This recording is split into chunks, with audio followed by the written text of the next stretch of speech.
Donc, la commission transnationale a plusieurs listes de diffusion et donc vous pouvez vous inscrire, adhérer. Je vais très vite parce qu'il est déjà 38.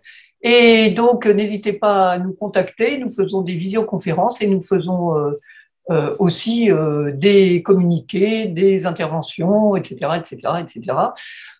Et beaucoup d'analyses et nous essayons de sortir de l'écume médiatique. C'est mon gros truc. Voilà. Donc, par rapport à aujourd'hui, Régis, j'introduis vite fait aussi, si tu veux. Oui, oui, oui. D'accord.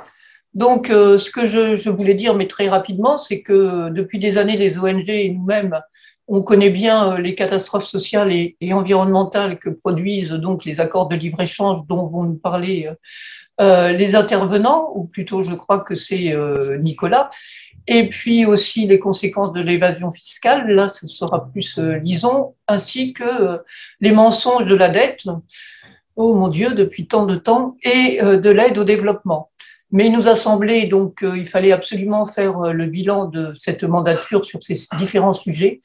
Qu'est-ce que Macron, Emmanuel a fait, qu'est-ce qu'il n'a pas fait, qu'est-ce qui est positif, qu'est-ce qui est négatif. On sait à peu près les conclusions générales, mais ça nous a paru très important de pouvoir avoir les échos de vos échos en tant que participants à des ONG qui ont fait des analyses très précises et justement d'avoir toutes des chiffres précis et des éléments de qui nous permettent d'aller plus loin qu'une conclusion générale sur simplement on connaît bien la politique africaine ou de libre-échange de Macron et on sait très bien qu'il n'a rien fait sur l'évasion fiscale, mais évidemment ça ne suffit pas pour faire un argumentaire et donc on vous remercie beaucoup pour vos présentations. Merci. Merci à vous deux, hein. Bon, on sera rejoint tout à l'heure par Nicolas Roux. Apparemment, il y a eu un souci de lien. Et donc, il est en train de nous rejoindre. Et donc, en fait, ce webinaire est le deuxième, en fait, hein, de deux webinaires que l'on fait sur le bilan de la politique internationale de la France. Et donc, le premier webinaire s'est tenu la semaine dernière, jeudi dernier, et il était centré sur les questions. Ah, pardon, Nicolas Roux est arrivé parmi nous. Désolé, Nicolas, je ne t'avais pas vu. Bienvenue. Et merci à toi d'être là également. Et donc, le webinaire de la semaine dernière portait sur les enjeux géopolitiques, géostratégiques, ainsi que sur les questions de climat et d'environnement. Donc, il s'agissait de voir quelle était l'action européenne et internationale de la France dans ce domaine et quel a été le bilan et quelles sont les perspectives qu'on peut dresser. Et aujourd'hui, on accueille en fait trois représentants à la fois d'ONG, en tout cas de société civile, qui vont plus nous aider à voir plus clair sur le bilan du quinquennat, sur les questions fiscales, les questions de solidarité internationale, ainsi que les questions de commerce international, notamment au travers des accords de libre-échange. Donc, nous sommes très mal polis, nous ne nous sommes pas présentés personnellement. Donc, c'est Françoise Alamartine qui a parlé en premier. Donc, Françoise Alamartine, Désolée. c'est la co-responsable, c'est la co-responsable de la commission transnationale et moi, je suis Régis Essonneau, donc je suis membre du bureau de la commission et référent notamment sur les questions relatives à l'Afrique subsaharienne. Et donc, encore merci à nos trois invités d'être là. Donc, Lison Ribender, du CCFD Terre Solidaire, et Lison est également coordonnatrice, et non pas coordinatrice, si j'ai bien compris la subtilité, de la plateforme contre les paradis fiscaux et judiciaires. Et elle est c'est une grande spécialiste hein, de ces questions. Et donc, merci à toi, Lison, d'avoir pris le temps d'être là. Lui, Nicolas, d'Oxfam, qui lui est spécialiste des questions relatives à l'APD, enfin à l'aide publique au développement, mais qui occupe également dans ce contexte des questions relatives à la dette. Et Nicolas Roux, qui vient de nous rejoindre. Merci à toi, Nicolas. Désolé pour le souci de lien. Nicolas est enseignant à l'Université du Troyes. Il enseigne notamment un cours sur le libre-échange et il anime également une plateforme en ligne bilatérale. Bon, je la prononce à la française, hein, qui porte sur des questions de commerce international et enfin d'accord de libre-échange, de commerce international et d'investissement. Voilà. Donc, on va commencer tout de suite. Alors, comme lui, Nicolas doit partir en premier, lui, Nicolas, on va faire au plus simple. On va pas faire de grandes transitions à la Sciences Po, comme vous les connaissez si bien. On va aller vraiment droit au but pour que vous puissiez nous présenter en fait votre analyse, chacun de vous trois pendant une quinzaine de minutes. Et ensuite, il y aura un échange général avec tous les participants. Lui, Nicolas, est-ce que tu peux faire un point, s'il te plaît, sur la politique de développement international de la France? Comment est-ce que du côté d'Oxfam, vous la voyez et quelles sont les perspectives, quels sont les points sur lesquels nous, en tant que parti politique, on peut, quels sont les points dont on peut se saisir pour pouvoir proposer des voies d'amélioration éventuellement. À toi, Nicolas. Merci beaucoup. Je ne sais pas d'ailleurs, est-ce que je vais pouvoir partager mon écran ou est-ce que c'est... Alors, pour ça, il faut que... Oui, ça, là, c'est bon. Ok, bon, bah, super, ça fonctionne. C'est parfait. Bon, tout d'abord, je m'excuse auprès des autres intervenants. Je voulais pas vous griller la priorité sans que vous soyez présents. Je suis désolé, mais en effet, j'ai une autre réunion en dehors de nos bureaux qui s'enchaînent juste derrière, donc je devrais vous quitter un peu plus tôt. Peut-être avant tout me représenter et je vais pas rentrer dans les détails d'Oxfam France et de tout notre travail, mais donc Oxfam est une ONG qui est une ONG internationale qui travaille sur les enjeux de développement et sur les questions humanitaires également, et ce depuis des années. Une de nos particularités, c'est que dans beaucoup de pays dans lesquels nous sommes présents, en particulier en Afrique de l'Ouest, au Sahel, on est présent depuis plus de 50 ans. Donc vraiment, on a un ancrage et une analyse particulière sur toutes ces questions de développement. Je suis très content de pouvoir vous présenter aujourd'hui rapidement notre analyse de l'aide au développement telle qu'elle est aujourd'hui en France, telle qu'elle a évolué depuis 5 ans. Mais aussi de faire une courte présentation des questions sur l'endettement. Je me suis vraiment consacré sur l'APD, mais j'ai prévu une dernière slide sur l'endettement à la fin. Donc je pourrais rentrer un peu plus en détail. Je suis désolé, je vous préviens d'avance, mon PowerPoint a été fait un peu à la va-vite, donc j'espère qu'il n'y a pas de coquilles, etc., etc. Mais donc avant tout, comment commencer ce bilan de la politique de développement international de la France sans rappeler ce qui est considéré par nous les ONG, même si j'ai parlé plus au nom d'Oxfam aujourd'hui, ce qui est considéré comme une bonne aide publique au développement. L'aide publique au développement, c'est donc la part par chaque pays riche à soutenir le développement des pays les plus pauvres de la planète. Ce budget, les règles de comptabilisation de ce budget, de ce qui peut être comptabilisé ou non en APD, est défini par l'OCDE et plus précisément au sein de l'OCDE par le comité d'aide au développement de l'OCDE, qui regroupe donc les pays les plus riches de la planète qui font de l'APD. Ce qui fait que d'un pays à l'autre, on parlera d'aide publique au développement, même si au fond, les instruments, les budgets, les secteurs ciblés ne seront pas les mêmes, et je pense que c'est important dès maintenant de le mentionner. Et c'est pour ça, Oxfam, c'est un avantage et à la fois un inconvénient. On est présent dans de très nombreux pays, et dans la plupart de ces pays qui sont des bailleurs d'aide au développement, ce qui fait qu'on tente à la fois d'avoir des analyses nationales, mais également des analyses internationales. On tente d'influencer l'OCDE sur ce qu'on considère comme étant de la bonne aide au développement, de la mauvaise aide au développement, j'y reviendrai.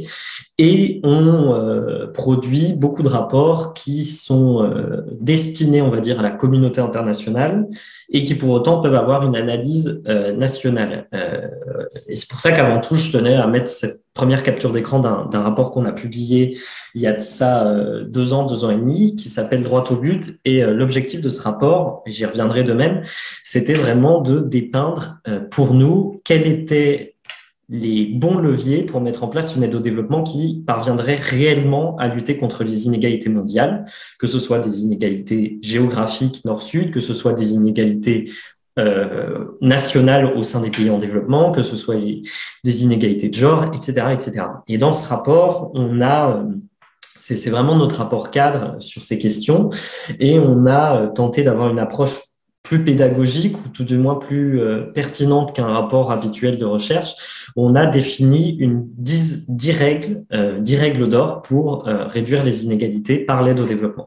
J'y reviendrai plus tard, mais je tenais à commencer par ça pour un peu justifier les propos que j'allais tenir par la suite. Tout d'abord, quand on parle financement du développement, donc ici, moi, je vais parler plus spécifiquement de l'APD, donc ici de ODA, Official Development Assistance, donc la courbe verte, mais on a une multitude d'une certaine façon de financement du développement.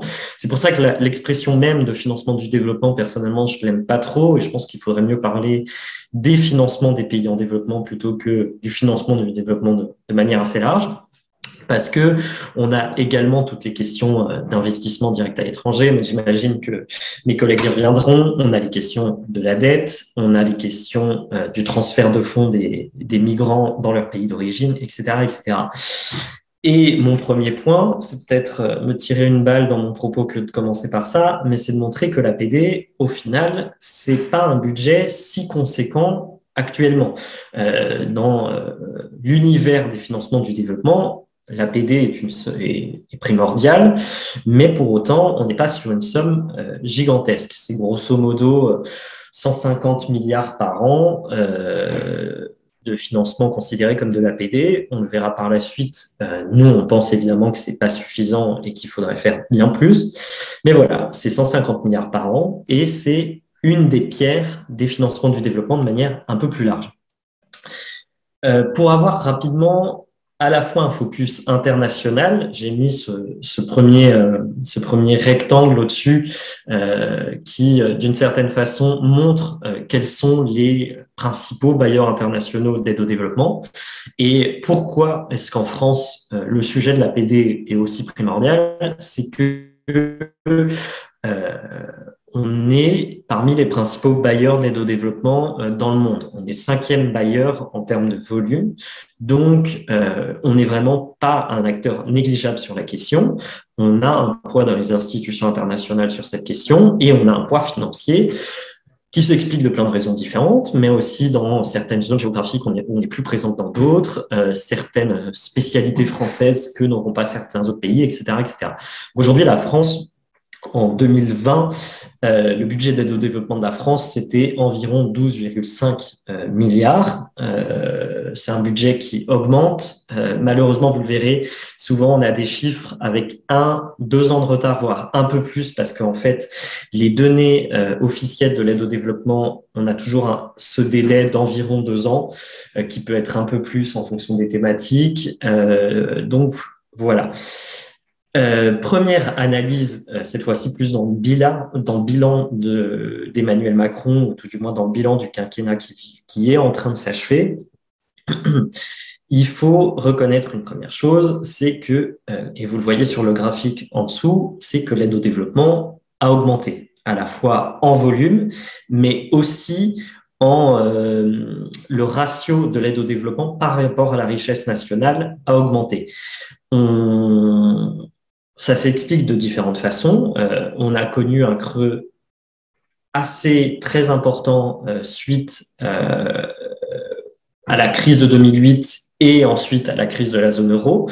Donc, on était dans un contexte assez complexe au début de ce quinquennat, du quinquennat d'Emmanuel Macron, parce que on a connu grosso modo 5 années de baisse ou de stagnation.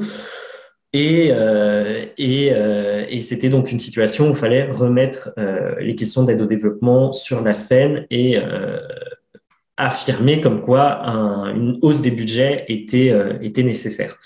Cependant, pour contrebalancer et un peu limiter cette hausse de l'APD qu'on connaît depuis quelques années, on voit qu'en termes de ratio APD vis-à-vis de la richesse nationale brute, on dépasse en 2020, on arrive à 0,53% de notre richesse nationale brute destinée à l'APD. Et c'est la première fois seulement qu'on a dépassé le niveau qu'on avait atteint en 2010. Donc, on a quand même mis plus de 10 ans et sur ce quinquennat, plus de 3 ans pour parvenir à réatteindre la somme qu'on connaissait en 2010.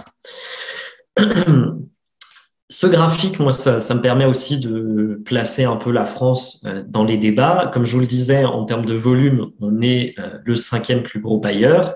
Mais si on se réfère cette fois-ci au pourcentage de la richesse nationale brute consacrée à l'aide publique au développement, on voit qu'on est moins bien classé.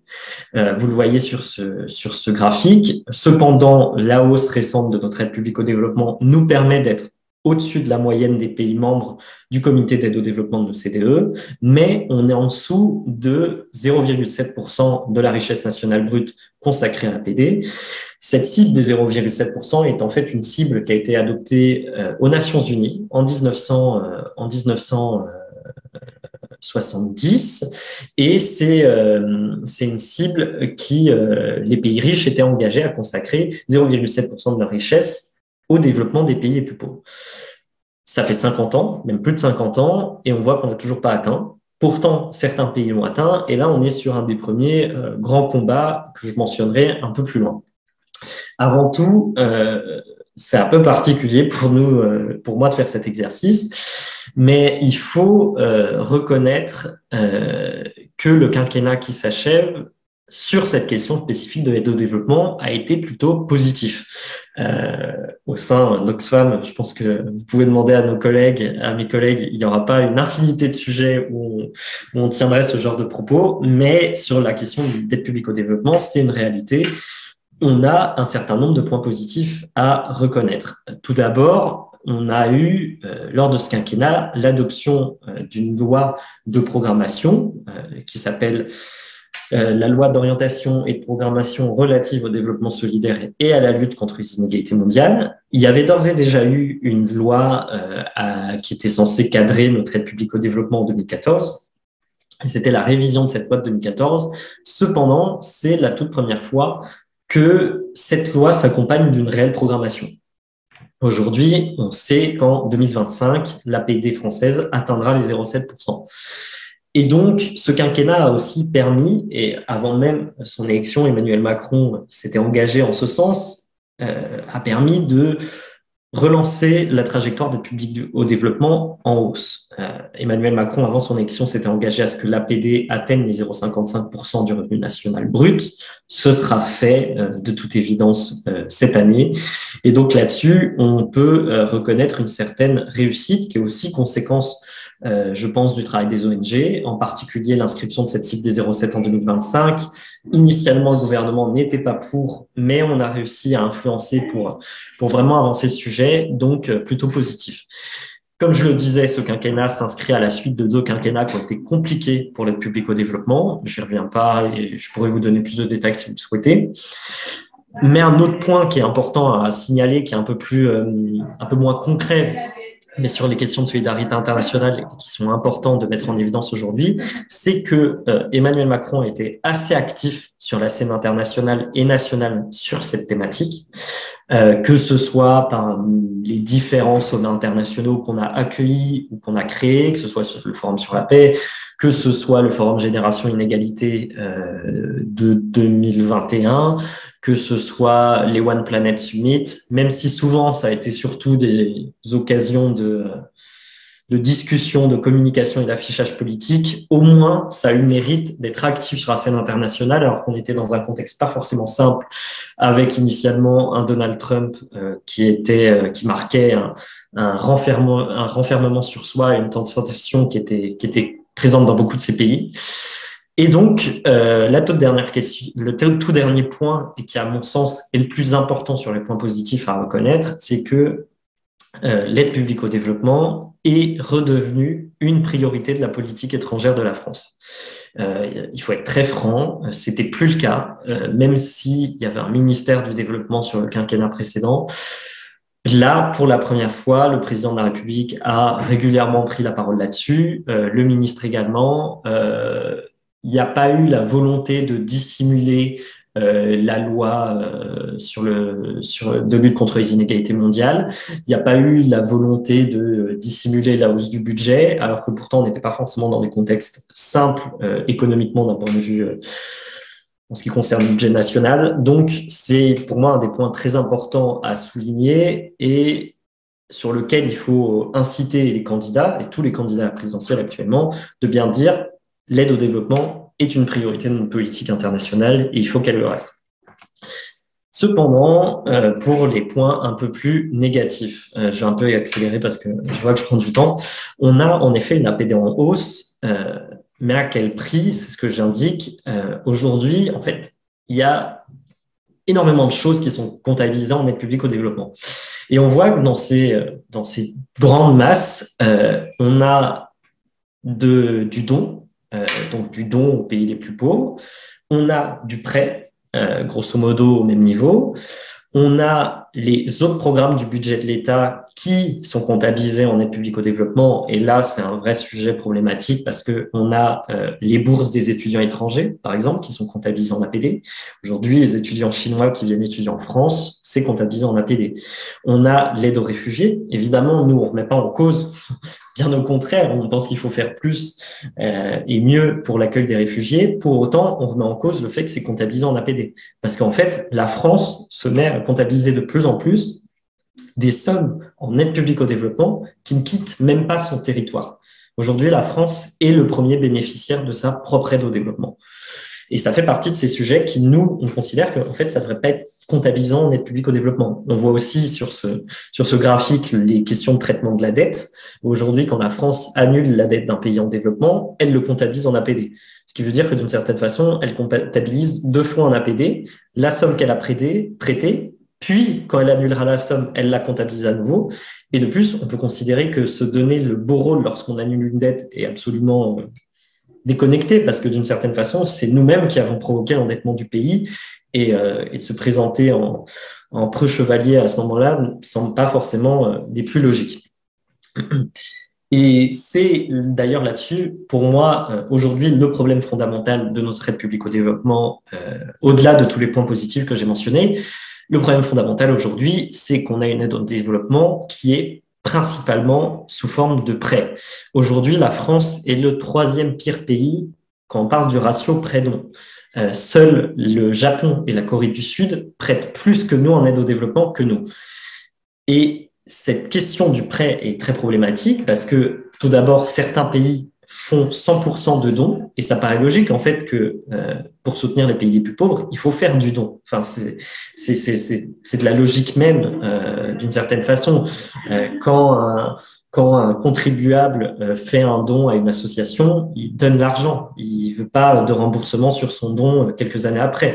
Et l'aide publique au développement, d'une certaine façon, devrait avoir ce même fonctionnement. Même si l'aide publique au développement, on n'est pas sur une question de charité, on est sur une question de justice, parce que c'est simplement certains pays ont bénéficié d'autres pays pour se développer pendant que malheureusement, c'était pas le cas de tous. Et donc, il y a vraiment ces questions d'égalité mondiale s'inscrivent dans une vision de la justice mondiale où l'aide publique au développement est un axe majeur. Et donc, de faire plus de prêts, de faire énormément de prêts, ça favorise nous, à ce qu'on envoie de l'aide au développement plutôt aux pays intermédiaires au détriment des PMA, des pays les plus pauvres. Ça nous incite à cibler les secteurs productifs plutôt que des secteurs sociaux parce qu'en fait, on cherche à s'assurer qu'on va être bien remboursé, qu'on va avoir un retour sur investissement, etc., etc. En fait, faire du don pour construire un hôpital, nous, d'une certaine façon, aux yeux, on va dire, du comptable, on n'est pas gagnant. Et le dernier point, c'est le point le plus logique, vu qu'on prête beaucoup, on nourrit un endettement dans ces pays les plus pauvres, ce qui n'est pas logique. Et comme vous le voyez, le graphique en dessous, je ne vais pas m'attarder dessus, mais c'est juste pour montrer que parmi les pays d'Afrique qui sont les plus endettés vis-à-vis de nous, on a le Maroc, on a la Côte d'Ivoire, on a le Cameroun, on a l'Égypte, la Tunisie, le Kenya, le Sénégal. Et on voit que à fois, c'est des prêts d'APD qui les ont en ultra majorité. C'est pas classique, c'est vraiment des prêts d'aide qui ont participé à leur endettement. Et donc, cette conception même de l'aide publique au développement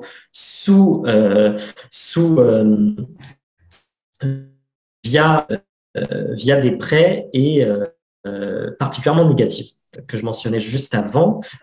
Comme vous le voyez, les principaux pays bénéficiaires ne sont donc pas toujours parmi les pays les plus pauvres de la planète. On voit qu'on retrouve la Colombie, l'Indonésie, le Maroc, l'Inde, la Turquie, l'Égypte et même la Chine en 2018. Donc vous voyez, on ne cible pas du tout nos pays prioritaires que sont les pays du Sahel, que sont Haïti, etc., etc. Je pourrais rentrer plus dans le détail si vous le souhaitez.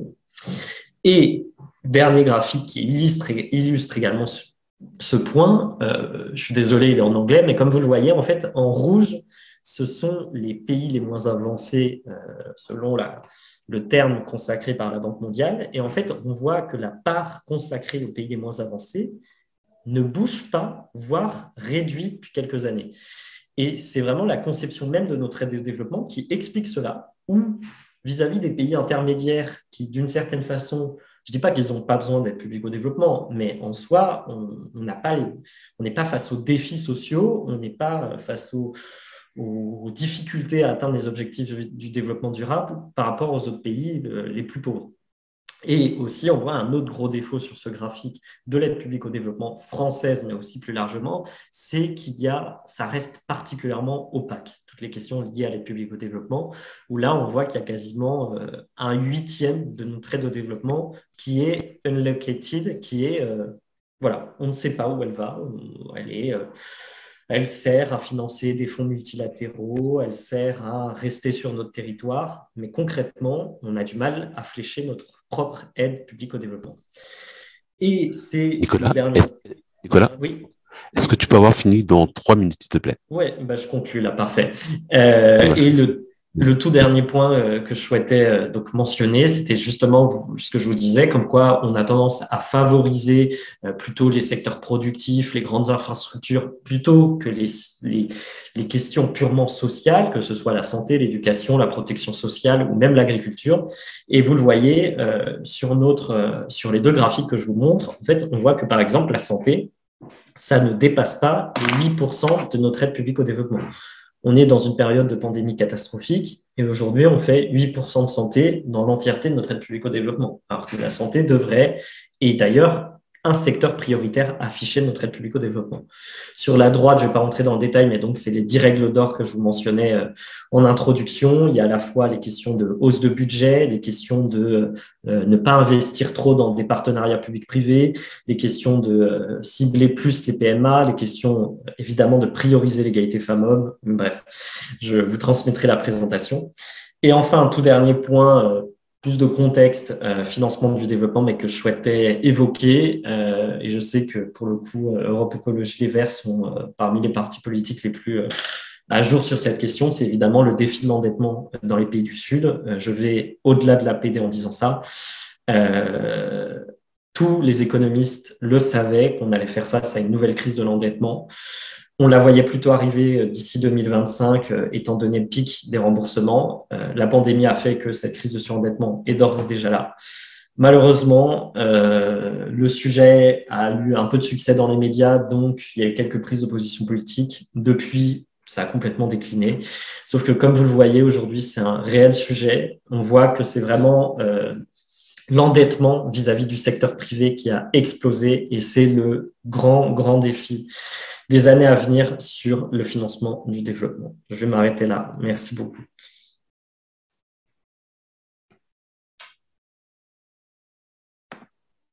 Oui, je parlais tout seul dans le vide, désolé. Oui, merci beaucoup, Nicolas. Désolé, j'ai dû te demander de finir un peu plus vite, mais c'est pour qu'on ait le temps vraiment de pouvoir échanger après hein, avec Lison et Nicolas.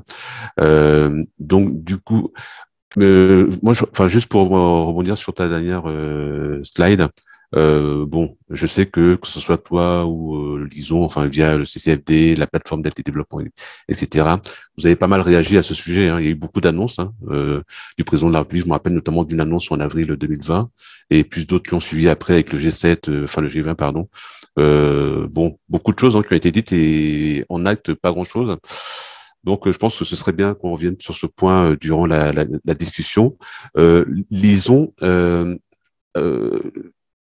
Justement, bon, là, je faisais référence à la plateforme d'aide et développement, mais bon, toi, tu es également, enfin, plus impliqué sur la plateforme, l'autre plateforme, la plateforme enfin, on va dire contre l'évasion fiscale, je vais dire ça comme ça, et les paradis fiscaux, les paradis judiciaires, fiscaux et judiciaires, pardon.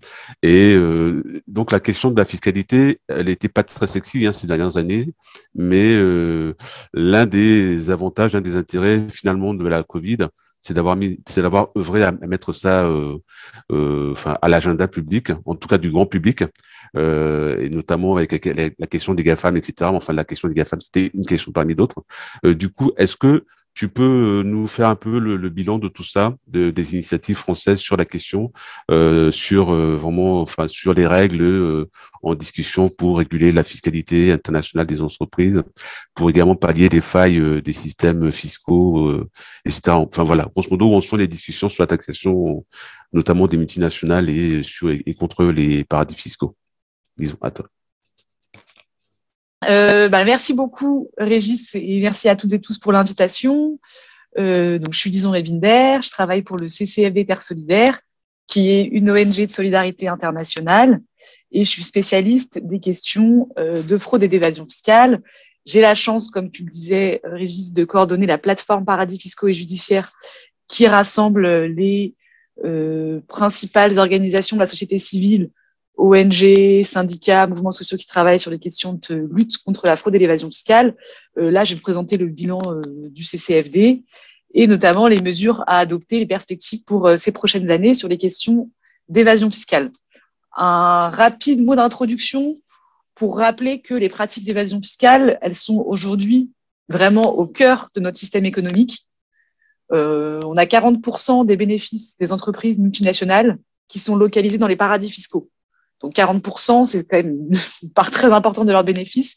C'est vraiment le système économique tel qu'il fonctionne et le système d'échange entre entreprises fait que les entreprises multinationales font aujourd'hui énormément d'évasion fiscale.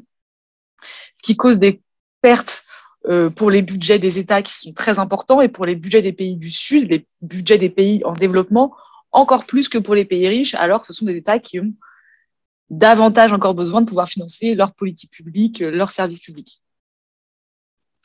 Au-delà même des pratiques d'évasion fiscale, on a une course au moins-disant fiscal qui s'opère dans le monde. Ça veut dire que les États se livrent à une course entre eux pour baisser leur taux d'imposition, avec une estimation qui a été faite par nos collègues d'Eurodad, un réseau européen qui est localisé à Bruxelles, que si les entreprises continuent de baisser leur taux d'imposition, si les États continuent de baisser leur taux d'imposition comme ils le font depuis les années 1980, au même rythme qu'ils le font, en 2052, on aurait un taux d'imposition qui serait de 0%. Les entreprises ne paieraient plus d'impôts. Et une autre information qui est intéressante, c'est que malgré le fait qu'il y ait aujourd'hui de plus en plus de processus de lutte contre l'évasion fiscale, et c'est le cas, c'est réel, en 2018, les entreprises multinationales payaient moins d'impôts qu'avant la crise de 2008, alors qu'il y avait déjà eu beaucoup de réformes pour lutter contre l'évasion fiscale. Donc, on a vraiment une évasion fiscale qui est au cœur de notre système économique. Et effectivement, avec la pandémie de Covid, la crise socio-économique majeure qu'elle a suscitée, on pourrait croire à une urgence encore plus importante de dégager des budgets pour les États pour financer leurs services sociaux, leurs services de santé. Et le fait que la lutte contre l'évasion fiscale ne soit aujourd'hui pas assez efficace est d'autant plus insupportable qu'on a vu qu'il y avait eu des entreprises qui avaient fait des profits records depuis le Covid, des individus qui ont bénéficié de dividendes majeurs, des actionnaires.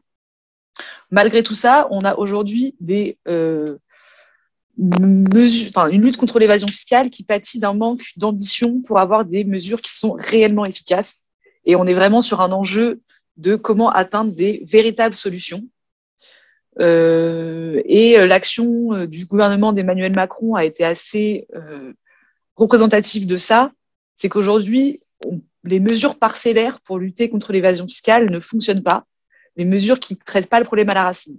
Et on va revenir dessus, mais c'est notamment le cas de la réforme à l'OCDE sur l'imposition des multinationales, dont on a quand même pas mal entendu parler dans la presse et dans laquelle la France, il faut le dire, c'est vrai, a été beaucoup investie. C'est une mesure qui est en grande partie, à notre yeux, inefficace et qui traite que des bouts du problème. Mais si on ne traite pas le problème à la racine, aujourd'hui, les mesures d'évasion fiscale, elles continuent. On a aussi des mesures qui sont trop souvent limitées pour satisfaire les lobbies du secteur privé. Avec, OK, on va prendre des mesures, mais on ne va pas aller trop loin parce que les entreprises nous disent vraiment ça va porter atteinte à notre compétitivité. Et du coup, on a des espèces de mesures qui vont pas assez loin et on va le voir très concrètement par la suite, mais avec un poids des lobbies du secteur privé qui était très, très fort et qui a été très influent sous le quinquennat d'Emmanuel Macron pour lutter contre l'évasion fiscale et qui met vraiment en péril l'efficacité des mesures contre l'évasion fiscale. On a un autre enjeu qui est on peut avoir beaucoup sur les questions d'évasion fiscale aujourd'hui des mesures qui sont des mesures d'affichage. Il est de bon ton de lutter contre l'évasion fiscale grâce aux travaux des journalistes qui ont exposé à de nombreuses reprises les scandales d'évasion fiscale. On pense aux LuxLeaks, aux Paradise Papers, aux Panama Papers, aux Pandora Papers, donc il y en a quand même beaucoup. On a aujourd'hui une évasion fiscale qui est connue par le grand public, qui suscite de l'indignation, et c'est très important parce que ça nous permet de faire pression. On a aussi des grandes campagnes d'ONG, dont le CCFD, mais d'autres qui se sont bien sûr mobilisés pour lutter contre l'évasion fiscale. Et du coup, on a parfois des gouvernements qui vont prendre des mesures et dire, mais voyez bien, on lutte contre l'évasion fiscale. Et à mon sens, à notre sens au CCFD, on a trop souvent des mesures d'affichage. Un exemple très concret, il y a une loi contre la fraude fiscale qui a été adoptée dans ce quinquennat en 2018 ou 2019, il me semble que c'est en 2018.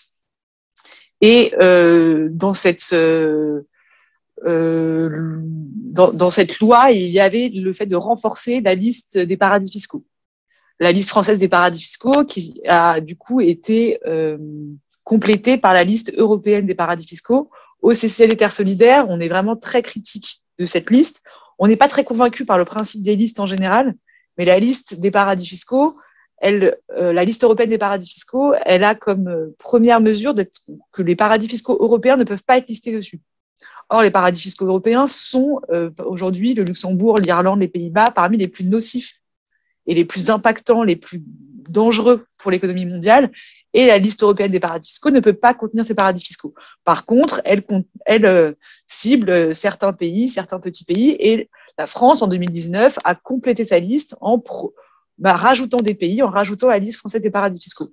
Faire une liste de paradis fiscaux, souvent, ça rassemble beaucoup les médias, ça montre qu'on lutte contre l'évasion fiscale, et à nos yeux, c'est pas forcément efficace parce qu'en fait, les territoires s'adaptent, les critères sont souvent trop faibles, les principaux partenaires commerciaux sont jamais listés, et du coup, ce dont on a besoin, c'est de mesures qui s'attaquent vraiment aux utilisateurs des paradis fiscaux, et notamment aux entreprises françaises, et il faut avoir des mesures qui sont du coup très systémiques.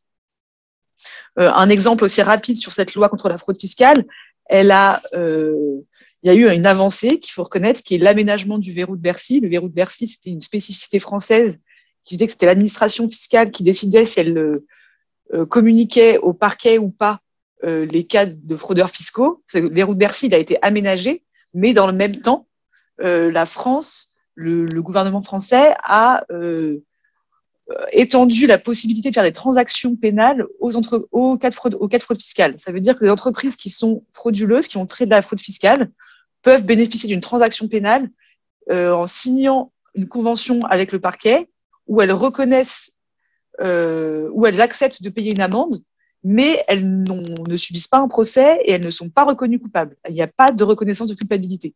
Donc, on a une mesure qui est plus efficace et dans le même temps, une mesure qui amoindrit clairement la lutte contre l'évasion fiscale avec des entreprises qui ne vont pas être poursuivies. Donc, souvent des mesures d'affichage ou du deux poids, deux mesures. Et enfin, une caractéristique générale un peu de la lutte contre l'évasion fiscale aujourd'hui, c'est important d'en parler aujourd'hui, c'est que les pays du Sud, les pays en développement, sont les grands perdants des processus internationaux. On a des processus de lutte contre l'évasion fiscale qui vont permettre aux pays du Nord de récupérer un peu de recettes, mais pas aux pays du Sud, alors qu'ils sont en proportion bien davantage victimes des pratiques d'évasion fiscale. Et la France, sous ce quinquennat d'Emmanuel Macron, mais c'était déjà le cas malheureusement des précédents quinquennats, a clairement embrassé cette pratique de défendre des mesures contre l'évasion fiscale qui vont bénéficier à la France, mais pas forcément aux autres pays. Je vais m'attarder maintenant sur trois mesures qui, pour nous, sont particulièrement importantes pour lutter contre l'évasion fiscale et de voir ce qui a été fait pendant ce quinquennat. La première, c'est la transparence fiscale pour lutter contre les sociétés écrans. Les scandales d'évasion fiscale du type des Panama Papers, des Pandora Papers, qui révèlent comment des riches individus, des chefs d'État, des criminels cachent leur argent dans des paradis fiscaux, sont possibles grâce à une très grande opacité du système fiscal. On en parle aujourd'hui beaucoup concernant les sanctions contre les oligarques russes. Les oligarques russes qui ont été sanctionnés par l'Union européenne, on se retrouve face à une difficulté d'identifier quels sont leurs avoirs en Europe, parce que souvent, ils sont investis via les paradis fiscaux et ils sont investis via des sociétés anonymes. C'est vraiment la caractéristique majeure de ces pratiques de fraude et d'évasion fiscale, c'est l'opacité. Une mesure qu'on défend depuis très longtemps côté société civile, c'est la création de registres de propriétaires des sociétés et des trusts, qu'on sache à qui appartiennent vraiment les sociétés écrans, à qui appartiennent vraiment les villas qui sont en France et qui appartiennent aux oligarques russes, mais qui sont investis via un trust dans les paradis fiscaux. Il faudrait qu'on sache à qui ça appartient vraiment. Il y a eu des progrès qui ont été faits depuis une dizaine d'années grâce aux scandales successifs, notamment au niveau européen. Il y a une directive adoptée en 2017, juste après les Paradise Papers, qui a obligé les États européens à créer des registres des vrais propriétaires des sociétés. Là, il faut le dire, la France est plutôt dans les clous. Quand on compare aux autres pays, la France a créé son registre. Il y a aujourd'hui une obligation de publier, enfin pour les sociétés de publier qui sont leurs vrais propriétaires, mais clairement, elle l'a fait un peu à minima. Notamment, on ne peut pas y accéder de manière très facile. Il n'existe pas en open data, donc on ne peut pas télécharger, vérifier, etc. Mais la France est plutôt dans les clous par rapport à ses voisins. Cependant, c'était une mesure qui était en soi pas du tout suffisante. Ce qu'on n'a pas aujourd'hui, c'est le registre public des propriétaires des trusts. Les trusts, c'est ces sociétés opaques qui permettent de se cacher derrière un prête-nom. Et on a un vrai enjeu d'aller vers un registre des propriétaires des trusts.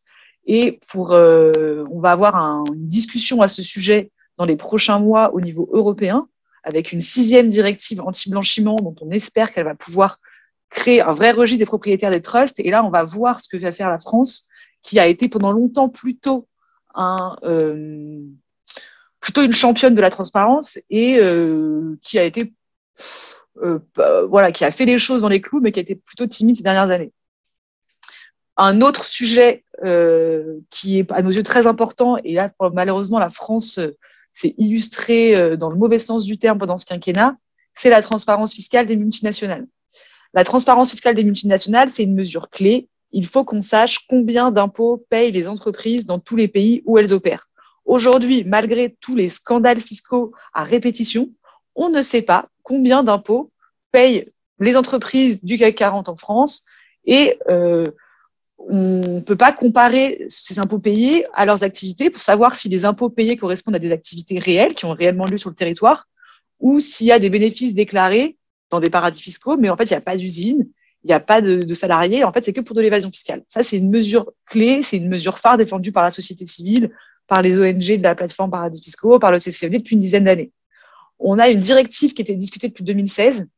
Et là, le gouvernement d'Emmanuel Macron, notamment le ministère des Finances, s'est illustré par le fait que dans les négociations européennes, ils ont tenu une position vraiment, en gros, la France a communiqué des lignes rouges à ses partenaires européens en disant nous, on ne veut pas que ça aille aussi loin à ce sujet et aussi loin à ce sujet. Notamment, on ne veut pas que les entreprises divulguent toutes les informations sur toutes leurs activités, mais seulement les informations sur ce qui se passe au niveau européen. Et on s'est rendu compte, grâce notamment à des journalistes, que le document que la France diffusait comme étant des lignes rouges était un document de travail rédigé par le MEDEF. Ça veut dire que c'était un Word ou un PDF, je ne sais plus, où si on clique sur auteur du document, l'autrice était une salariée du MEDEF. Le Bercy l'a reconnu en disant que le document avait été profondément remanié, mais que c'était effectivement un document de travail rédigé au début par le MEDEF.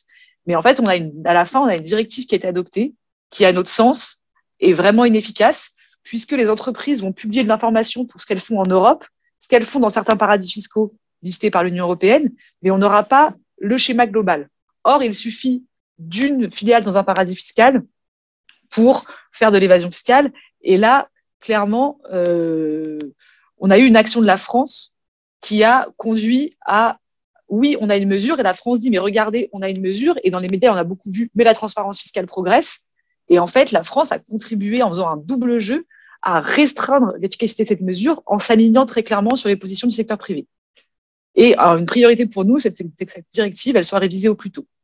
Enfin, et je vais terminer par cette mesure qui est assez importante, c'est dont on a beaucoup parlé, la réforme du système fiscal international, les négociations à l'OCDE, le taux minimum d'imposition sur les sociétés, dont vous avez peut-être entendu parler. À notre sens, pour le CCFD, cette réforme, c'est un échec. Il y a un accord qui a été adopté en octobre dernier, qui est un accord qui est inefficace et injuste. Inefficace parce qu'il n'y a pas de vraie réforme du système fiscal international. Les entreprises seront toujours en capacité de faire des transferts de bénéfices d'un pays à l'autre. C'est une réforme en 2 piliers, et le premier pilier, qui devait au début vraiment cibler les GAFAM, effectivement. Au final, il va permettre de redistribuer une toute petite partie des bénéfices des 100 entreprises les plus profitables de la planète. Mais l'évasion fiscale, elle est très généralisée parmi toutes les entreprises multinationales, et il n'y a pas la vraie réforme qui permettrait de considérer les entreprises comme des entités uniques et d'arrêter les tours de passe-passe. Ça n'existe pas. Le deuxième pilier dont on a beaucoup entendu parler, que le gouvernement met beaucoup en avant ces jours-ci notamment, c'est le taux minimum d'imposition des entreprises multinationales. Ce taux minimum d'imposition à 15%, il est d'une part bien trop bas. En France, le taux est de 25, ou il va être à 25, ou il est à 25 cette année. Dans beaucoup de pays africains, on est plutôt sur des taux qui sont entre 25 et 35. Au Sénégal, c'est 30 par exemple. Donc, une entreprise aura toujours intérêt à délocaliser ses bénéfices pour pas payer 25 ou 30, mais pour payer 15, un minimum, dans un paradis fiscal. Donc, clairement, ça va pas prévenir les transferts de bénéfices. Ça risque de clairement inscrire dans le marbre une imposition à 15% des multinationales, alors qu'on a besoin de les taxer bien davantage pour pouvoir récupérer des recettes, tandis que les PME vont continuer à payer les taux en vigueur. Et un point dont on a peu parlé en France, mais donc il est quand même très important de souligner, c'est que ce taux minimum d'imposition, il va bénéficier aux pays riches. Ce sont les pays qui accueillent les maisons mères des multinationales qui vont pouvoir récupérer les bénéfices du taux minimum d'imposition. C'est complètement injuste et c'est assez absurde si on regarde le principe qui est qu'on devrait taxer une entreprise là où elle a une activité. Et on va prendre l'exemple dont on parle beaucoup ces derniers jours de McKinsey. McKinsey qui fait de l'évasion fiscale d'après le rapport du Sénat. Si on applique le taux minimum d'imposition, comme McKinsey ne déclare pas de bénéfices en France, elle arrive à déclarer ses bénéfices dans d'autres pays, notamment aux États-Unis, la France ne récupérerait pas d'argent, puisque les 15%, si jamais ils payent moins de 15%, ils seront récupérés par le pays de maison mère, pas par la France. La France a été très investie dans les négociations au niveau de l'OCDE, et il faut le reconnaître, elle a permis de les faire avancer, mais elle a quand même défendu une ambition souvent très basse. On sait que les États-Unis proposaient un taux d'imposition à 21%, la France l'a soutenu du bout des lèvres, mais elle était très satisfaite du taux à 15%. Bruno Le Maire avait même défendu un taux à 12,5%. Les solutions pour lutter contre l'évasion fiscale et aller plus loin sur ces réformes du système fiscal international, c'est une vraie réforme de la façon d'imposer les entreprises, ce qu'on appelle une taxation unitaire des multinationales, un taux d'impôt minimum effectif qui devrait être d'au moins 25%, au moins pour qu'on puisse avoir suffisamment de revenus pour financer nos politiques publiques, et un organisme fiscal à l'ONU et une convention fiscale. Et ça, c'est un point qui est vraiment important. Les pays en développement, depuis des années, demandent à ce qu'il y ait une organisation à l'ONU où tous les États pourraient discuter des questions fiscales sur un pied d'égalité. Aujourd'hui, les négociations, elles ont lieu à l'OCDE, organe de 35 pays riches, et c'est pas étonnant que les solutions qui en découlent avantagent très clairement les pays riches et dans des négociations qui ont eu dans une très grande opacité. Voilà, je vais terminer juste en disant que sur les questions d'évasion fiscale, on a aujourd'hui beaucoup de processus. Ce qui est vraiment nécessaire, et là, on attend vraiment de l'ambition, c'est d'aller au-delà des petits pas, au-delà de l'affichage, au-delà de dire on lutte contre l'évasion fiscale, mais de soutenir des mesures qui sont réellement efficaces et ambitieuses, la transparence fiscale et une réforme du système fiscal international. Et ce sur quoi on attend aussi que les parties prennent davantage position, un organisme fiscal à l'ONU où tous les États pourraient négocier sur un pied d'égalité. Voilà, je vous remercie de m'avoir écouté. J'espère que je n'ai pas parlé trop vite. J'ai donné, je pense, beaucoup d'informations en peu de temps. Je confirme beaucoup d'informations, mais des informations très riches et dont on a vraiment besoin. Et c'est un sujet qui est fondamentalement, foncièrement, qui pose foncièrement à la question de la démocratie, en fait, hein, qu'on regarde bien. Et c'est dommage qu'on ne s'y intéresse pas plus. En tout cas, j'espère que l'actualité récente va nous aider à mieux voir la nécessité vraiment d'aborder cette question, y compris au niveau citoyen. Et évidemment au niveau des partis. Merci beaucoup, Lison. On va passer très vite à Nicolas. Alors, Nicolas, je vais te faire une demande qui est très injuste pour toi, mais vraiment très injuste, hein, parce que je vais te demander de faire ça en une dizaine de minutes, parce que je sais que tu as une contrainte après, et on aura quand même besoin de discuter un peu avec toi. Donc, si tu peux faire ça en une dizaine de minutes, comme ça, on parle aussi un peu avec toi après. Merci beaucoup, Nicolas. Donc, Merci. Nicolas, donc, je répète, hein, donc, tu es enseignant à l'Université de Lyon 3, où tu enseignes notamment un cours sur le libre-échange et tu animes également une plateforme bilatérale sur les accords de commerce et d'investissement. Est-ce que tu peux nous dire, s'il te plaît, quelle est l'action de la France, hein, dans ce domaine-là, que ce soit au niveau européen, international? Voilà. Donc, les points positifs, les points de vigilance et les points d'amélioration dont nous, on peut se saisir en tant que parti. Merci, Nicolas. À toi. Merci Régis. Oui, brièvement, je vais quand même présenter bilaterals.org. Je le prononce à la française parce que je ne sais pas si tout le monde connaît ce site internet qui existe maintenant depuis presque 20 ans et qui fait donc une veille quotidienne sur tous les accords de libre-échange dans le monde, accords de libre-échange, accords d'investissement, etc. Et donc, il y a un regard plutôt critique sur tous ces accords.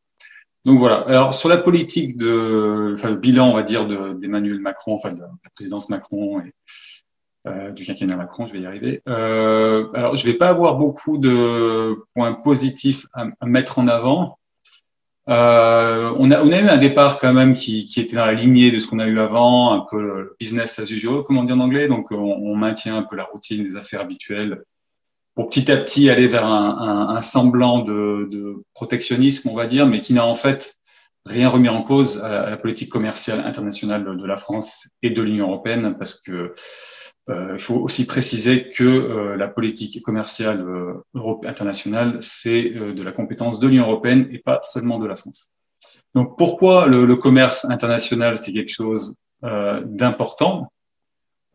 C'est parce qu'on ne peut pas en fait isoler les critiques que l'on fait sur les critiques globales que l'on va faire sur l'environnement, sur les droits sociaux. On en a parlé un peu aujourd'hui sur les rapports qu'ont l'Union européenne avec les pays du Sud, sans parler de commerce international, parce que tout est lié. Alors, je vais commencer par faire une rapide énumération de ce qui s'est passé depuis 5 ans. Donc, en 10 minutes, ça va être très difficile, surtout que mon temps est en plus raccourci. Mais brièvement, donc la présidence Macron commence par la mise en application provisoire d'un accord de libre-échange avec le Canada, qui s'appelle le CETA. Donc, ça, c'était en septembre 2017. Alors même que la commission désignée par le gouvernement avait été assez critique, et notamment sur les aspects climatiques et sur les principes démocratiques, notamment sur nos libertés à décider de nos règles sociales, sanitaires, environnementales, etc. Donc, malgré ça, on a un accord qui se met en application provisoire dès septembre 2017. Et alors que le Parlement français ne s'est toujours pas prononcé. L'Assemblée nationale a été en faveur, enfin a voté en faveur de l'accord, le Sénat ne s'est toujours pas prononcé. Donc, c'est un premier point. Deuxième point, un accord qui a aussi été pas mal mentionné dans les médias, c'est l'accord avec le Mercosur. Donc, l'accord avec les pays du Mercosur, c'est-à-dire Argentine, Brésil, Paraguay et Uruguay. Alors, un accord qui est signé en juin 2019. Le président Macron nous dit que c'était un bon accord. Et pourtant, 2 mois plus tard, dans un contexte d'incendie géant en Amazonie, d'un coup, un virage à 180 degrés, et là, le président dit qu'il ne peut pas ratifier l'accord en l'état. Donc, c'est important en l'état, parce qu'il voudrait plus de garanties environnementales et aussi plus de garanties pour ce qui est notamment les filières agricoles, etc. Excusez-moi, je vais juste prendre mon téléphone pour être sûr que je ne parle pas trop longtemps et voir l'heure. Voilà, merci. Voilà. Alors que pour cet accord, le gouvernement avait aussi demandé un rapport pour évaluer les conséquences, et le rapport avait été aussi assez négatif, dans le sens où le rapport mettait en avant des conséquences négatives pour l'environnement, le climat, les normes sanitaires, etc. Donc, qu'est-ce qui se passe avec cet accord Mercosur? C'est que pour l'instant, donc, il est en pause, mais ça ne veut pas dire qu'il est abandonné. Parce qu'on l'a vu, quand on regarde un peu l'histoire des accords de libre-échange, il y a souvent des critiques vers le moment où il se met en avant, où il se met en œuvre, pardon, et on a des instruments qui sont souvent rajoutés, donc des annexes, par exemple, sur la protection de l'environnement, sur la protection des travailleurs. Ça existe depuis 30 ans, quasiment, depuis le premier gros accord de libre-échange moderne, qui est l'ALENA, l'accord de libre-échange nord-américain, donc entre le Mexique, les États-Unis et le Canada. On a déjà eu ce genre de débat. L'accord a été quand même mis en œuvre et il y a eu des conséquences catastrophiques sur le côté social, environnement, etc. Donc, c'est pas un débat nous, déjà. Ça, c'est bien quelque chose à prendre en compte parce que à chaque fois, on nous dit oui, mais non, on va l'améliorer. Non, ce n'est pas possible. Ça a déjà été fait et ça ne marche pas. D'autant plus que là, on a Bolsonaro qui pourrait ne plus être président. Donc, ça ferait un argument en faveur de ceux qui veulent mettre en avant cet accord, le ratifier. Parce qu'il disait, bon, le problème, c'était Bolsonaro, ça sera bien souvent. Maintenant, on a un président qui est plus fréquentable, entre guillemets. Donc, on peut mettre en avant cet accord. Donc, ça, c'est un autre point. Ce quinquennat aussi a été marqué par un accord qui est un peu moins connu, qui s'appelle le traité sur la charte de l'énergie. Alors, il y a eu un gros processus de réforme de cet accord. Pour ceux qui ne le connaissent pas, c'est un gros accord multilatéral qui a été signé par une 50aine de pays au début des années 90, lors de la chute du bloc soviétique. Et l'idée, c'était de sécuriser un peu l'apport en énergie de l'Europe de l'Ouest vis-à-vis donc par rapport aux ressources d'énergie qu'il y avait à l'Est. Donc le principal problème de cet accord, en dehors du fait qu'il libéralise tout le marché de l'énergie, etc., c'est qu'il contient des dispositions d'arbitrage, de règlement des différends entre investisseurs et États. Et c'est des dispositions qui permettent à des États, à des investisseurs, donc c'est souvent des grosses multinationales, d'attaquer des États si un changement réglementaire va à l'encontre de leurs profits escomptés. C'est-à-dire, comme on le voit aux Pays-Bas en ce moment, le Pays-Bas veut progressivement arrêter de produire de l'énergie avec du charbon.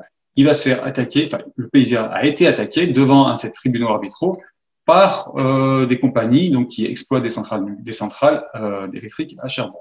Donc ça, c'est quelque chose qui a été beaucoup critiqué, qu'on voudrait réformer, mais qui n'est pas réformable pour des raisons. Si vous avez des questions, je peux rentrer dans les détails, mais c'est un processus qui n'est pas réformable parce qu'il y a 50 pays qui ont des intérêts, très différents les uns des autres. Donc c'est un processus, qui est voué à l'échec. Mais la France, même si il faut reconnaître qu'elle a une position un peu plus critique par rapport aux autres pays, n'a toujours pas décidé de se retirer de cet accord. Elle est toujours embourbée dans ce processus de réforme de cet accord qui n'est pas réformable, alors que d'autres pays comme l'Australie et l'Italie sont sortis, par exemple, ont décidé de sortir de l'accord. Et je précise que le GIEC, par exemple, qui a sorti un rapport hier, a mis en cause directement ce traité sur la charte de l'énergie, disant que qu'il portait atteinte à toute réforme climatique. Et ce rapport a aussi, par ailleurs, mis en cause le système des accords de libre-échange et du commerce international tel qu'il est actuel. Donc voilà. Ça, c'est sur ce qui s'est passé au niveau des accords de libre-échange. Je résume très rapidement. Après, on a un volet qui était, comme je disais, un peu plus un semblant de protectionnisme, avec la présidence française de l'Union européenne, qui a durant le premier semestre 2022, donc c'est de cette année, et qui va durer jusqu'à fin juin. Alors là, c'est difficile d'isoler cette présidence française avec les élections présidentielles et la campagne présidentielle, parce que les deux vont de pair. Donc c'est très difficile de savoir quel est vraiment l'objectif de la France. Là actuellement, la France essaie de mettre en place des mesures qui sont certes un peu plus protectionnistes, mais qui ne remettent pas du tout en cause en fait tout le système de commerce international. On a le mot d'ordre, si vous voulez, c'est la réciprocité. Donc, on veut mettre en place, par exemple, la protection des marchés publics à l'encontre des pays qui sont un peu plus protectionnistes. Donc, par exemple, la Chine, qui est un peu plus protectionniste, on veut se défendre. Donc, on ne remet pas en cause. On veut juste se protéger vis-à-vis des pays qui ne libéralisent pas autant que nous. Ça, c'est un premier point sur ces systèmes. Après, on veut mettre en place quelque chose dont la présidence française a beaucoup parlé, c'est les mesures miroirs. Alors, mesures miroirs, on dit oui, si on importe en Europe, doit respecter les mêmes normes. Oui, ça c'est une évidence, bien sûr. Sauf que ces mesures miroirs, en fait, ce n'est pas ça. Parce que l'Union européenne a déjà en fait des outils à sa main pour pouvoir bloquer les importations. Et elle le fait déjà, d'ailleurs. Elle le fait déjà vis-à-vis des pays africains, etc. Les mesures miroirs, en fait, c'est quelque chose vraiment qui est poussé par, notamment par l'agrobusiness en France, hein, le lobby du bœuf, par exemple, pour en gros que les autres pays respectent les normes que l'agrobusiness en France, les normes que l'agrobusiness en France suit, mais sans remettre en cause encore une fois tout le système du commerce international tel qu'il est organisé actuellement. Donc, en conclusion, je veux dire, ça va très vite, hein, désolé, mais j'ai très peu de temps. En conclusion, on peut dire que le bilan du quinquennat, en fait, reste très en deçà d'une politique commerciale, en fait, qui se veut soutenable. Et on est face à de nouveaux défis qu'on connaissait, nous, les personnes qui travaillent un peu sérieusement là-dessus, qui connaissaient par ailleurs. C'est-à-dire qu'on voit avec notamment la crise du Covid et l'Ukraine, que cette espèce de fantasme, de dogme, on peut dire, que nous vendent les économistes classiques, libéraux ou les néolibéraux, comme quoi l'économie et donc le commerce sont dans une espèce de bulle qui serait isolée de la géopolitique, isolée des faits sociaux, ce n'est pas vrai. Ce n'est pas vrai. On le voit avec l'Ukraine, avec la Russie, etc. Ce n'est pas vrai. On a les chaînes d'approvisionnement mondiales, en fait, sont complètement insensées actuellement d'un point de vue environnemental, aussi d'un point de vue complètement logique, où on va acheter du bœuf en Amérique latine pour en vendre en Chine, où on va en acheter au Canada et aux États-Unis et on va en vendre au Japon. Ça n'a absolument aucun sens logique et environnemental. Donc l'économie et donc le commerce international, ce n'est pas dans une bulle. Ça dépend de tout le reste de la société. Voilà, exactement. Donc, ça paraît assez logique ce que je dis, mais ça, c'est quelque chose qui est remis en cause par les politiques, notamment celle de Macron. Donc, au lieu de remettre en cause finalement sérieusement toutes ces politiques, on a un gouvernement qui, depuis 5 ans, il n'est pas le seul, hein, l'Union européenne dans son ensemble, essaie plutôt de sauver un système qui est à bout de souffle. On le voit, il essaie de négocier d'autres accords avec l'Australie, la Nouvelle-Zélande, le Mexique, le Chili, l'Afrique, au lieu d'essayer de mettre en place, par exemple, des mesures de relocalisation de l'économie. On évite ça. On en a parlé un peu durant le Covid, mais ça n'a jamais débouché sur des réelles mesures. Comme je le disais, il y a un semblant de protectionnisme, mais non, le protectionnisme, ce n'est pas ça, quoi. C'est protectionnisme, ça reste un gros mot pour beaucoup de gens, alors que le protectionnisme, ça ne veut pas dire se replier sur soi-même. Ça veut dire mettre des freins et contrôler, réguler l'économie. C'est tout ce que ça veut dire. Ça ne veut pas dire. Et d'ailleurs, l'Union européenne et les États-Unis, qui sont les gros chantres des libre-échange, ont des côtés très protectionnistes. Les États-Unis protègent leur marché public, ils protègent leur agriculture, l'Union européenne protège aussi son agriculture. Donc, il y a des politiques de protectionnisme qui sont mises en place. Et le grand mot aussi qui est absent de tout ça, c'est la sobriété. Même si on en parle de plus en plus dans les ONG ou des personnes comme des ingénieurs, genre Covici, le Shift Project, etc. C'est quelque chose qui n'est pas mis en avant parce que c'est un mot qui fait peur. Et c'est un mot qui devrait pas nous faire peur parce que quand on parle, beaucoup de gens, quand on leur parle de sobriété, ils vont penser on va se chauffer à la bougie, enfin, on va s'éclairer à la bougie et on va perdre nos travaux, nos jobs. Mais c'est pas ça. C'est pas ça. On peut avoir des réelles politiques qui sont mises en avant, basées sur la sobriété, des politiques d'infrastructure, des politiques commerciales, etc., qui sont basées là-dessus. Et ça, c'est quelque chose qu'on doit vraiment mettre en avant dans les années à venir. Et je termine là, si on veut on veut rester, on va dire, dans un monde qui soit vivable, etc. Parce qu'on a face à nous des défis, hein, le changement climatique, le déclin des énergies fossiles, etc. Donc c'est quelque chose avec lequel on va devoir répondre avec sérieux. Merci. Et si vous avez des questions, n'hésitez pas, parce que je dois partir bientôt. Oui, merci beaucoup, Nicolas, merci. Et bon, mais du coup, j'en profite puisque j'ai le micro ouvert pour te poser la toute première question et du coup, et dire également à ceux qui veulent poser des questions que le mieux, c'est de lever la main, donc via l'outil qui est en bas du chat. Comme ça, on vous donne la parole au fur et à mesure que vous levez la main. Bon, très, très rapidement, je sais que tu as dû faire très vite et donc passer sur pas mal de choses. Euh, mais par rapport à ça, en fait, moi, les deux questions que je souhaite te poser, c'est euh, fond- on en est où par rapport aux promesses que les accords de libre-échange devaient nécessairement tenir compte d'enjeux environnementaux, sociaux et également faire l'objet de discussions avec les sociétés civiles. Et deuxièmement, de manière plus fondamentale, est-ce que enfin, de toute façon, il y aura toujours un souci vu que le traité de l'Union européenne, donc le TFUE, de toute façon prévoit que la politique commerciale de l'Union européenne doit être ben, celle du libre-échange finalement. Donc, est-ce que le mal n'est pas là à la racine? Est-ce que faire autre chose sans s'attaquer à ce point-là, c'est pas vain quelque part? Ok, bon, merci pour ces questions. Ça va être très difficile d'y répondre rapidement. J'essaie de pas parler trop vite parce que j'essaie de mettre le plus d'informations possible en un court laps de temps. C'est vraiment la première question que tu m'as posée. Effectivement, c'est quelque chose qui revient tout le temps, mais ça rejoint ce que j'ai dit dans la présentation, c'est-à-dire que c'est un vieux débat. C'est un très vieux débat qui a plus de 30 ans. À chaque fois, on nous dit oui, il faut dialoguer les organisations de la société civile, les syndicats, les ONG, etc. Mais on l'a vu en fait. Hein. Donc j'ai parlé de l'ALENA, je pourrais parler d'autres accords des États-Unis, je pourrais parler de l'accord de l'Union européenne avec la Corée, où on a mis soi-disant des dispositions très fortes pour la protection du travail. Et quand vous discutez avec les syndicalistes coréens, ils vous disent clairement que c'est pas vrai, que c'est des avancées qui sont fausses en fait. C'est plus de la communication que des réelles avancées. Pareil pour le Vietnam, on a signé un accord avec le Vietnam, soi-disant le Vietnam allait devenir une grande démocratie. On le voit que des journalistes, des opposants sont encore arrêtés.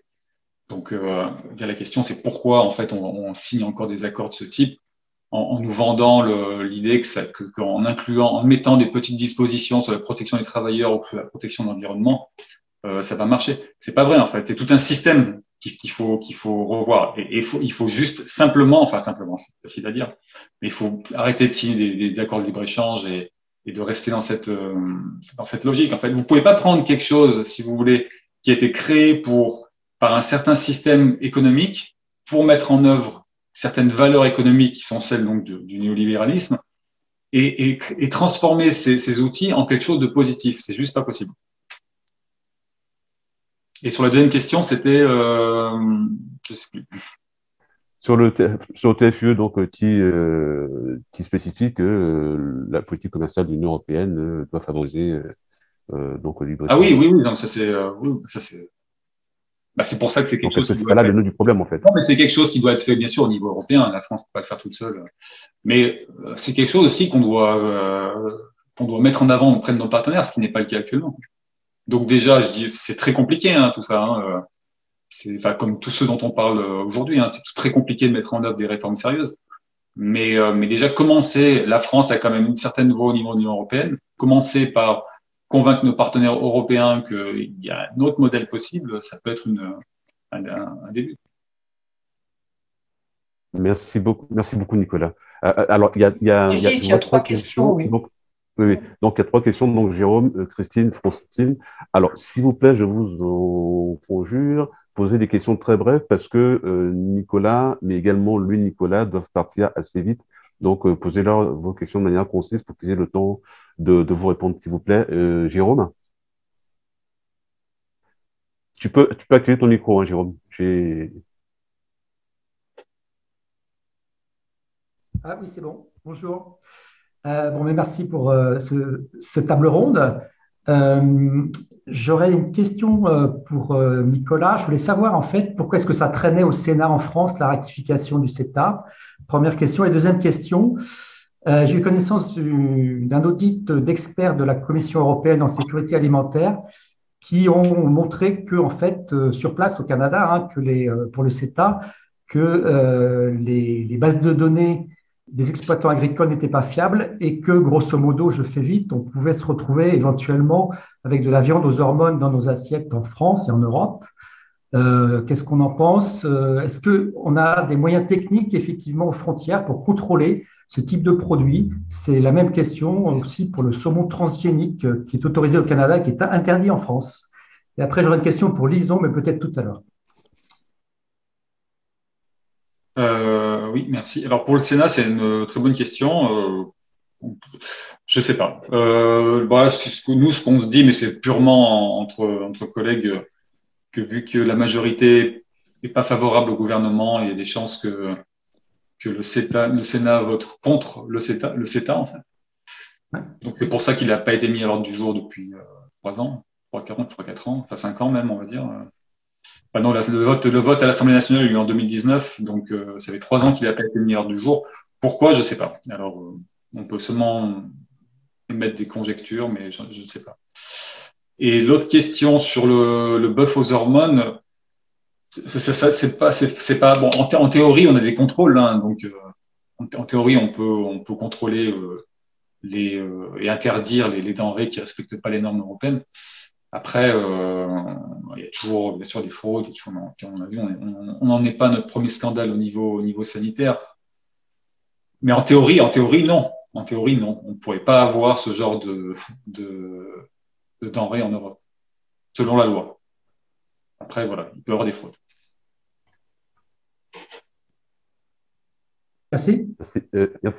Merci beaucoup, Jérôme. Christine? Oui, bonjour. J'étais un peu étonnée sur les satisfecit concernant la loi sur le développement solidaire et la lutte contre les inégalités mondiales, là, qui est sortie à l'été 2021, mais passons. J'ai surtout une question sur l'évaluation de l'évasion fiscale, enfin des dommages en matière d'évasion fiscale pour les pays en développement. Le chiffre a été donné de 200 milliards de dollars. Sur quelle base il est calculé en fait? Quel est le principe d'estimation juste des prix de transfert qui donnerait lieu effectivement à des revenus de 200 milliards de dollars pour les pays en développement? Je crois que c'est pour toi. Juste, excuse-moi, je me permets d'intervenir. S'il n'y a plus de questions pour moi, je suis désolé, mais vu que j'ai un emploi du temps. Oui, pardon. Poser une question. Oui, merci Nicolas. Alors, Christine et Françoise, posez votre question à Nicolas et ensuite Lison répondra également. Merci. Merci Christine, s'il te plaît. Christine? En ce qui me concerne, j'attendrai pour la réponse concernant les. Non, mais pose d'abord ta question à Nicolas, s'il te plaît, et ensuite également Françoise, et après Nicolas répond, comme ça il peut partir. Mais, Christine, tu ne peux pas poser une question à Nicolas? Non, justement, non. J'avais une question. Pardon, c'est ce que j'avais compris. Françoise? Oui, non, moi c'était simplement par rapport à la sortie de l'Australie et de l'Italie de la charte sur l'énergie, du traité sur la charte sur l'énergie, parce que je trouve ça extrêmement étonnant de la part de l'Australie, dont on sait qu'ils ne sont quand même pas les champions de l'environnement, c'est le moins qu'on puisse dire, et surtout de l'énergie propre par rapport au réchauffement climatique, puisqu'on sait qu'ils ont les mines de charbon, etc., et qu'ils détruisent vraiment leur pays et l'écosystème et qu'ils agissent sur eux. Alors pourquoi sont-ils sortis, à votre avis, de cette charte qui les dérangeait? Ça paraît un peu bizarre. Ça me paraît bizarre. Oui, non, c'est vrai que on s'est posé la question. J'en ai parlé aussi avec des collègues australiens. C'est très obscur. Il n'y a pas eu de communication officielle. Mais il faut voir en fait que les énergies fossiles, les investissements, je veux dire, en règle générale, sont protégés par à peu près 3000 accords d'investissement dans le monde. Plus les accords, il y a à peu près 200 accords de libre-échange, dont beaucoup ont aussi des clauses sur la protection d'investissement. Donc en fait, ce traité, il sert plus à grand-chose quelque part. Sauf que c'est quand même le traité qui est le plus utilisé actuellement pour attaquer les États devant des tribunaux arbitraux en vertu donc ces dispositions d'arbitrage de différents de protection, enfin de différents investisseurs États. Donc voilà. Donc l'Australie, oui, exactement. Pourquoi elle est partie, je sais pas. Est-ce que c'était un coup de com'? Mais ce qui est sûr, c'est que de toute façon, elle sera protégée par un nombre incalculable d'accords d'investissement et de libre-échange. Alors, juste, Nicolas, vu que tu vas partir, est-ce que tu peux peut-être faire un Je point voulais rapide poser une, sur je les voulais choses poser une ISDS? question. Alors, je Il finis y a juste ma phrase, Francine. pardon. Oui. Oui, je finis juste ma phrase à Francine, à Nicolas. Vu que tu abordes la question en fait, des tribunaux arbitraux, Nicolas, est-ce que tu peux juste faire un point sur les ISDS, surtout que actuellement il y a 5 multinationales qui attaquent plusieurs pays européens sur cette base-là et pour près de 4 milliards d'euros, donc c'est pas rien. Est-ce que tu peux juste expliquer en quoi ça consiste, s'il te plaît? Ce que c'est que comment ça marche, en fait, c'est un système. C'est un système qui est inclus dans les accords d'investissement et souvent dans les accords de libre-échange, en fait. Donc, c'est un système d'arbitrage, en fait, qui permet à des investisseurs étrangers d'attaquer un État devant une cour arbitrale si ces investisseurs estiment qu'une nouvelle loi d'intérêt général, hein, que ce soit la protection de l'environnement, social, etc., porte atteinte à ces profits escomptés. Voilà, donc c'est vraiment les profits escomptés, c'est-à-dire qu'on va calculer combien l'investissement aurait pu rapporter, et après on va le tribunal arbitral va décider si l'État ou non doit payer une compensation. Un exemple, un cas relativement récent où une compagnie avait investi en Libye pour ouvrir un complexe de tourisme. Donc la compagnie a investi 5 millions de dollars ou d'euros, je sais plus, je crois que c'est dollars. Et le tribunal arbitral a estimé que, vu que le projet n'a jamais vu le jour, en fait, et le tribunal arbitral a estimé que l'État libyen devait payer 1 milliard de dollars à la compagnie. Alors, je vais pas rentrer dans les détails. Si vous voulez savoir exactement comment ça marche, des détails, vous pouvez me contacter par email ou vous pouvez venir voir mes cours. Voilà, non, mais, ou aller sur bilatéral.org. Je vous donne un exemple. Mais c'est intéressant parce que c'est un système, en fait, qui vient pas de nulle part, quoi. C'est-à-dire qu'il y a une longue tradition de droit international de l'investissement qui date de l'époque coloniale. Donc c'est vraiment un système qui est l'héritage de tout ce droit d'investissement qui a été créé durant l'époque coloniale. Donc c'est pas anodin. D'accord. Donc grâce à ça, en fait, des multinationales peuvent entraver la politique climatique des gouvernements, pour le dire autrement. D'accord. Merci. Francine? Oui, moi je voulais poser une question sur l'OMC justement parce que c'est un point important, le fonctionnement de l'OMC. Et donc, quel est le rôle que peuvent avoir justement les ONG, les organisations non gouvernementales au sein de l'OMC? Pour l'instant, il n'y en a pas beaucoup à ma connaissance. La deuxième, je renvoyais, enfin c'est en partie répondu, mais sur le système arbitral qui est à l'œuvre et qui, pour moi, est complètement opposé aux règles juridiques et de droit qu'on devrait être en capacité de promouvoir à une autre échelle. Et ça ne devrait pas se jouer au niveau de l'OMC. Je considère, moi, personnellement, que c'est une justice de droit privé qui est évidemment fort nuisible aux États et dont les petits États sont complètement exclus, qui plus est. Donc, j'aimerais avoir votre évaluation là-dessus. Alors, rapidement, par contre, il faut couper votre micro, je pense qu'il y a un écho. Alors, très rapidement, alors l'OMC, c'est pas compliqué, mais c'est un peu bloqué l'OMC pour plusieurs raisons. Déjà, au début des années 2000, il y a beaucoup de pays du Sud qui sont opposés à plus de libéralisation, en fait. C'est ce qu'on appelle le cycle de Doha, notamment en matière agricole. Donc, ça a beaucoup déjà bloqué le système de l'OMC, enfin le système, on va dire, le fait que l'OMC aille plus loin au niveau de libéralisation du commerce. Donc ça, c'est un point. Après, il y a quand Trump était au pouvoir, il a bloqué le système de règlement des différends. Donc pour l'instant, il ne marche plus. Donc ce qui est aussi un sacré frein en fait au fonctionnement de l'OMC. Et maintenant, on a en plus ce qui se rajoute à ça, c'est la Russie qui bloque encore plus le processus, parce que la Russie ne peut pas être exclue de l'OMC parce qu'il faut que la décision soit. Oui, bon, je vais arrêter là parce que. Enfin bref, tout ça pour dire que l'OMC c'est un peu bloqué. Et sur l'arbitrage, oui, c'est un système de justice parallèle, exactement. Donc, si vous et moi on a un problème avec nos investissements en France ou ailleurs, eh ben on va aller au tribunal administratif et voilà quoi. Donc c'est vrai que c'est un système privé, enfin le système arbitral, c'est un système parallèle, juste pour les investisseurs internationaux et voilà. Donc oui, voilà, faut juste se débarrasser de ce truc.